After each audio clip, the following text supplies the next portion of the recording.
En 8 jours, le pouvoir en Afghanistan est passé aux mains des talibans.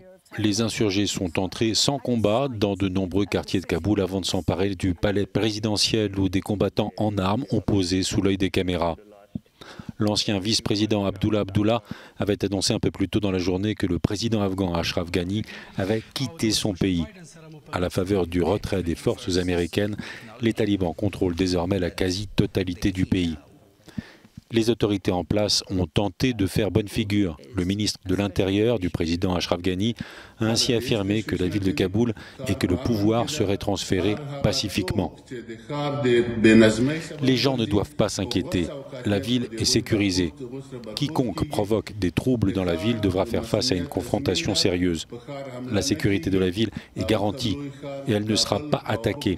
L'accord pour la grande ville de Kaboul est que le pouvoir sera transféré pacifiquement à une administration intérimaire. C'était quelques heures à peine avant la chute du palais présidentiel et cela n'a pas convaincu les habitants de Kaboul qui se sont précipités dans les banques pour vider leurs comptes. Au même moment, les talibans ouvraient les portes des prisons et libéraient des milliers de détenus. De leur côté, les États-Unis, la France, l'Allemagne et l'Italie ont commencé l'évacuation de leur personnel diplomatique. Le chef de la diplomatie américaine assure que les États-Unis ont atteint leur objectif fixé il y a 20 ans en éliminant les cerveaux du 11 septembre.